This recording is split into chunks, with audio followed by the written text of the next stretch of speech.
Hello everyone, my name is Franco Pucci and I am the technical consultant for the STS Association. I've been involved in the prepayment industry for over 25 years. Welcome to the STSA training video series where we will explore all aspects of the STS and the STS standard. I hope you find these videos helpful. In this video, we'll deal with how to complete the forms required by the Key Management Center to apply for SGCs and vending keys. The available forms for you to use are a transfer of use form, STS 600-15-2, a request for vending key form, which is STS 600-15-4, a key use authorization form, which is STS 600-15-5, a default supply group code form, STS 600-15-6, SGC name change form, STS 600-15-7, and the customer and SGC application form, which is STS 600-15-8. In addition to this is a conditions of use specification or code of practice which you need to look at and agree to before any supply group codes are issued to you. So without further ado, let's have a look at all the forms.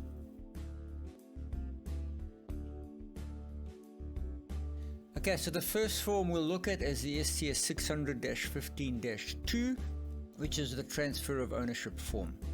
This is to be completed by the new and old supply group users and return to the KMC. So let's say you want to change a supply group user from one user to another. This is the form you need.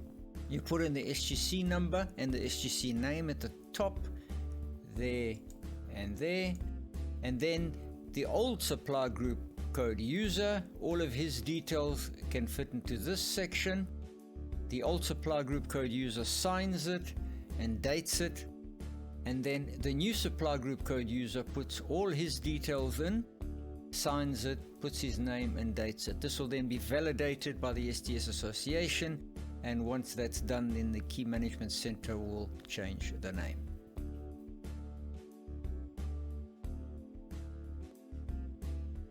The next form we'll look at is the S6 600-15-4, which is a request for vending key form.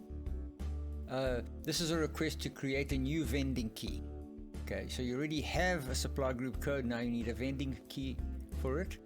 In here you enter the supply group code, which will have been supplied to you by the Key Management Center, and the supply group name that you gave to the Key Management Center. Then you select what key type you want your vending key to be, and that's either a default key or a unique key or a common key. You can select one of those. Okay. Then the decoder key generation algorithm, it's either 02 or 04. The base date is either 1993 or 2014 or 2035. The activation date, that's the date that you want this key to become active. Okay, so you may have a case where you only want the key to become active in June and you're applying in May, then put in the 1st of June then. That key will not be sent in a keyload file until that date, or in fact, even if it is, it'll only become active in the security module on that date. The key expiry number, we'll talk quite a bit more about this later, but essentially 255 means there is no key expiry, and any number other than that means there's an expiry earlier than the full value. The expiry date of the key itself, in other words, when does this key become inactive? Now there, once again, you can put any date you like. You could have a contract for 1 year, in which case you can put 1 year from the date you send this form in. Or if you don't want any, then you put in the maximum date. In this case, 2024, because it's a 1993 base date. Then you can sign it, put your name in and the date, and send it on to the Key Management Center.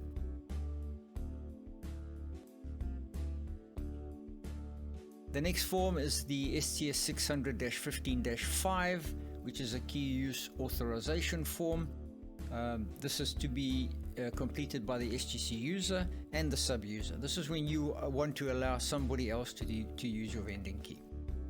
So you put in the SGC username, in other words, the person that first applied for the vending key, the secure module identification number, which is printed on the secure module, whether it's an STS edition 1 or STS edition 2 key that you're after, the supply group code number that you want to allow them to use, and the SGC name, okay, whether he's a manufacturer or not. Then the key expiry date, that is required only for STS 600-8-6, in other words STS edition 2, which you've clicked up there, and that will tell the KMC when the key expires. Then there's a refresh period. What this means is, in this case it's 30 days. What it means is that every 30 days a new VK load request needs to be issued to the Key Management Center, which will then send you back a VK load response and refresh all of the keys. If you put that up to 60 days or 90 days, it means this will have to be done every 60 or 90 days. The maximum you can put in here is 365 days. That means that at least once every year, all the keys in the security modules must be refreshed. And this is done in case, for example, somebody steals a security module.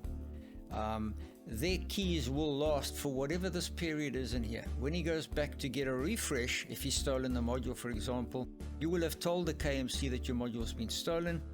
That key will be omitted from the keyload file and he will no longer be able to use it. Then you've got a currency limit that is allowed to vend, and you've got a unit limit that is allowed to vend on that security module. You can leave those blank, or you can put a maximum amount, or you can put any amount you like.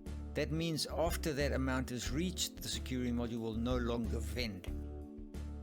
Okay, and then the SGC user and the SGC sub-user both sign these, put their names, date them, send them off to the KMC, and then the KMC will issue vending keys to that sub-user on that security module that you specified at the top here.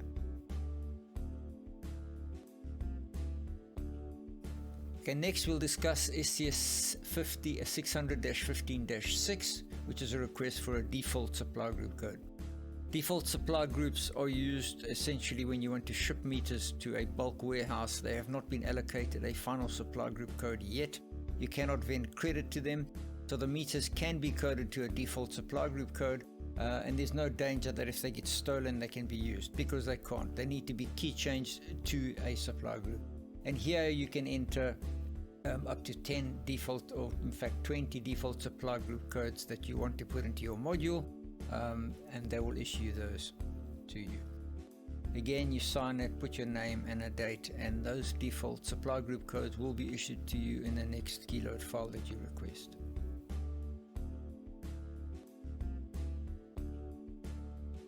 STS 600-15-7 is the supply group code name change form.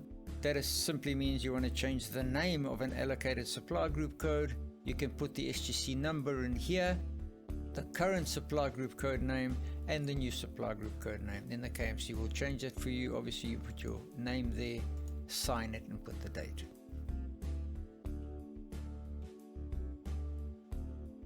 Last but not least, you have STS 600-15-8, which is a supply group code application form. This is the largest of the forms, and this is supplied to the KMC when you initially request a supply group code.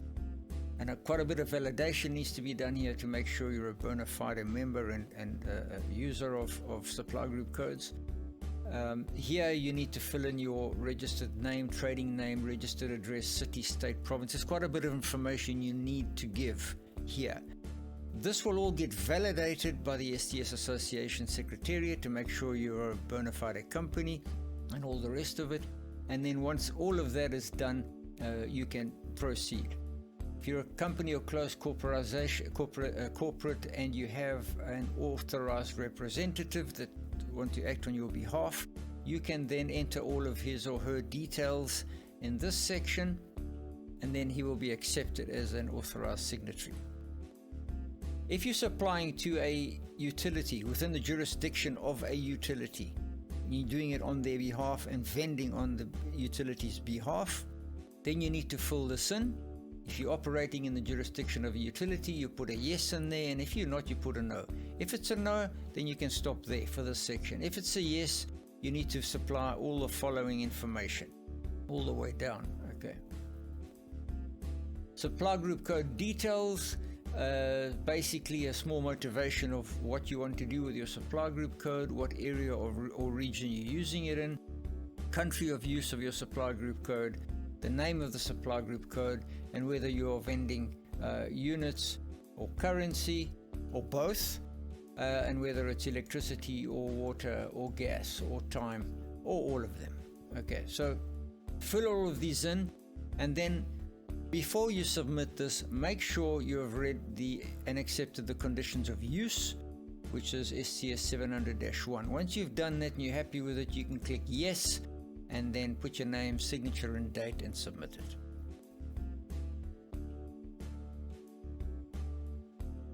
Okay, this is the STS 700-1 document, which is essentially the conditions of use and management of supply group codes. Please read through this document. It has all the rules attached to what you can and can't do with supply group codes, and how you need to behave when you own a supply group code, or rather when you use a supply group code. So read this document. It's got all the definitions for you, what everything means, and then it's got conditions of use. So read all of this, make sure you understand it. Only after you've done that, then tick that little box that said I've read and understood the conditions, and then you can submit everything to the Key Management Center to get your forms processed and approved. This brings us to the end of this part of the video series. I hope you found this video helpful, and I hope you will join us for the rest of the series. Goodbye, and see you again soon.